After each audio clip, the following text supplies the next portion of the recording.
Salam jumpa kembali para sahabat. Hari ini hari Minggu tanggal 8 November tahun 2020. Saya ingin membahas satu hal yang merupakan jebakan iblis. Ya, satu konsep yang dipercayai oleh mayoritas Trinitarian yang saya menganggapnya sebagai jebakan iblis. Karena ketika seseorang itu berpandangan seperti konsep itu, meyakini konsep itu, maka tak ada lagi jalan keluar selain dia harus keluar dari jebakan itu. Jadi tidak ada jalan lain kecuali dia harus tinggalkan konsep yang adalah jebakan iblis itu. Konsep itu adalah konsep duinaturnya Yesus, di mana Yesus dianggap sebagai 100% Allah sekaligus 100% manusia pada saat yang sama. Jadi Yesus itu 100% Allah sekaligus 100% manusia. Sebelum membahas hal itu, saya ingin mengajak Anda untuk merenungkan 3 ayat yang akan saya bacakan berikut ini. Yang pertama, Yohanes 12 ayat 48.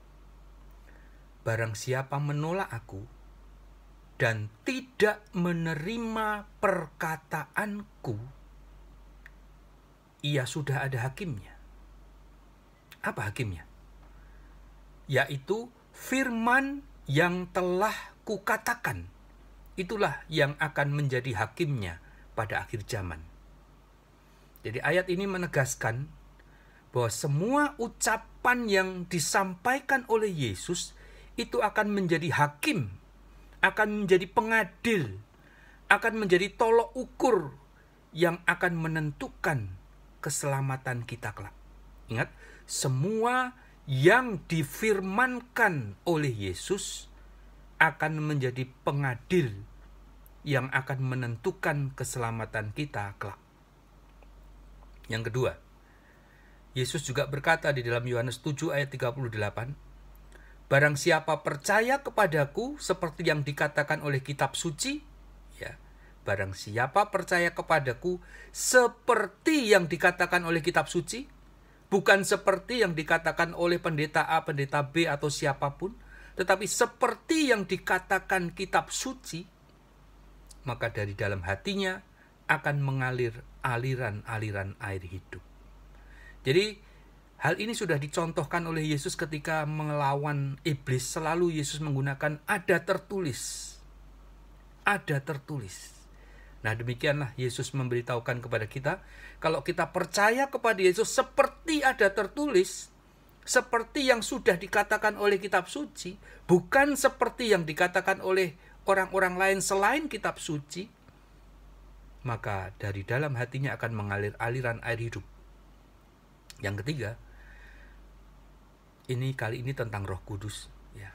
Tetapi penghibur, yaitu Roh Kudus, yang akan diutus oleh Bapa dalam namaku, dialah yang akan mengajarkan segala sesuatu kepadamu dan akan mengingatkan kamu akan semua yang telah kukatakan kepadamu. Jadi kalau seseorang itu dipimpin oleh Roh Kudus, sudah barang tentu, sudah pasti dia akan dipimpin untuk mengingat apa yang telah difirmankan oleh Tuhan Yesus. Jadi 3 hal ini menjadi dasar pembahasan saya. Yang pertama, firman yang diucapkan oleh Yesus itu akan menjadi hakim, pengadil yang menentukan salah benarnya kita kelak. Yang kedua, kalau kita percaya kepada Yesus seperti yang dikatakan oleh kitab suci, bukan menurut rekayasa para pendeta atau para orang yang merasa teolog, ya, tetapi seperti yang dikatakan kitab suci, maka dalam hatinya akan mengalir aliran air hidup. Dan yang terakhir, Roh Kudus itu akan menuntun kita untuk mengingat semua yang telah difirmankan oleh Yesus. Nah, mari kita bahas Sekarang permasalahannya tentang duinatur Yesus. Apakah dengan konsep itu berarti kita bisa mengingat apa kata Yesus? Berarti kita bisa menyatakan apa yang dikatakan Yesus itu sebagai kebenaran? Apakah dengan konsep duinatur itu sesuai dengan apa yang dinyatakan oleh kitab suci? Tidak, saudara-saudaraku. Tidak, sahabatku. Konsep duinatur itu bukannya membawa kita mempercayai ucapan Yesus, melainkan justru membuat kita melawan, menyangkal apa yang dikatakan oleh Yesus. Anda bayangkan, ketika Yesus berkata tentang hari kedatangannya, dengan jelas Yesus berkata anak, yaitu dirinya, tidak mengerti kapan hari itu. Tetapi dengan konsep duinatur, kita membantahnya dengan mengatakan, itu kan hanya ucapan Yesus saat jadi manusia. Tetapi kealahannya, dia sebenarnya tahu. Ini berarti menyangkal, melawan apa yang dikatakan oleh Yesus. Kemudian, ketika Yesus berkata kepada anak-anak Zebedeus, aku tidak berkuasa menempatkan anak-anakmu di sebelah kiri atau kananku. Itu yang dikatakan oleh Yesus, tetapi konsep duinatur akan membuat kita menyangkal hal itu. Dengan mengatakan, sebetulnya Yesus itu berkuasa, tapi dia tidak mau ngomong saja. Nah, ini kan penyangkalan. Kemudian, fakta di Alkitab mengatakan bahwa Yesus itu dengan ratap dan tangis berdoa kepada Allah yang mampu, yang berkuasa melepaskan dia dari maut. Itu tertulis di Alkitab. Bahwa Yesus berdoa dengan ratap tangis kepada Bapa yang berkuasa melepaskan Yesus dari sengsara maut. Artinya kan Yesus takluk kepada maut. Tetapi gara-gara konsep duinatur ini tadi, hal itu menjadi dilawan. Konsep yang nyata dinyatakan di Alkitab itu dilawan dengan berkata, iya, manusianya itu.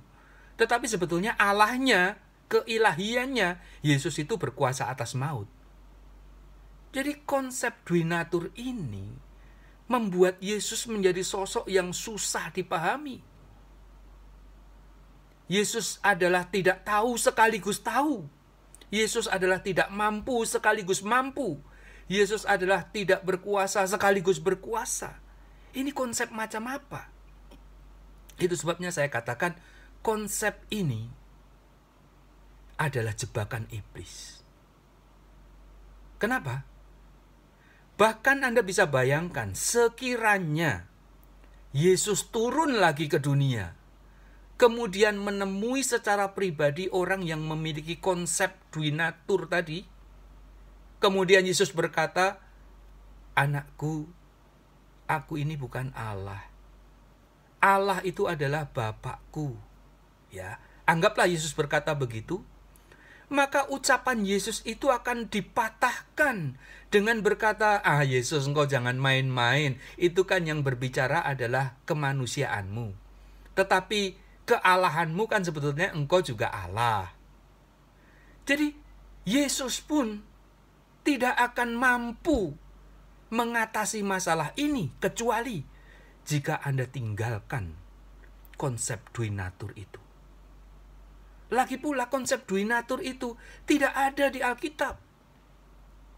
Alkitab mengatakan di dalam segala hal Yesus harus disamakan dengan saudara-saudaranya. Alkitab mengatakan Yesus itu sudah jadi manusia. Manusia yang sama dengan Anda dan saya. Nah, kalau Anda dan saya adalah 100% manusia, sementara Yesus adalah 100% Allah dan 100% manusia, di mana persamaannya? Dengan nyata-nyata konsep duinatur ini melawan apa yang dinyatakan di Alkitab. Dan akibatnya sungguh sangat fatal. Kenapa? Karena apa yang disampaikan Yesus akan dipahami secara berkebalikan. Bahkan Yesus pun tak sanggup mengatasi hal ini, kecuali mereka yang berpandangan duinatur itu membebaskan diri dari jebakan iblis itu. Tinggalkan konsep itu, tetapi percayalah kepada semua yang dikatakan Yesus, bahwa semua yang dikatakan Yesus itu adalah kebenaran yang mutlak. Kalau Yesus berkata, Bapa adalah satu-satunya Allah, memang demikian adanya. Bapa memang satu-satunya Allah. Kalau Yesus berkata bahwa dirinya adalah yang diutus oleh Bapa, memang itu kebenarannya. Anda bayangkan, ketika Yesus sudah berpesan bahwa Bapa adalah satu-satunya Allah yang benar, kemudian ketika di pengadilan akhir zaman nanti, Anda berdiri dan berkata, tidak, Yesus adalah salah satu dari antara tiga Allah Tritunggal itu. Salah satu pribadi dari antara Allah Tritunggal itu. Maka bagaimana nasib Anda dalam penghakiman itu? Pasti Anda akan diputus bersalah. Karena hakimnya dengan tegas berkata, Bapa itu satu-satunya Allah. Sementara Anda menjadikan Bapa hanya salah satu Allah. Saudaraku, jika Anda benar-benar dipimpin Roh Kudus, siapapun Anda akan dituntun untuk mengingat apa yang dikatakan Yesus dan percaya apa yang dikatakan Yesus. Roh Kudus tidak akan menuntun Anda untuk mengingat kata-kata teolog, mengingat kata-kata pendeta, atau mengingat kata-kata siapa. Tetapi Roh Kudus akan menuntun Anda untuk percaya kepada kata-kata Yesus. Mudah-mudahan renungan singkat ini menggerakkan hati Anda untuk keluar dari jebakan iblis itu. Kiranya Tuhan memberkati kita. Amin.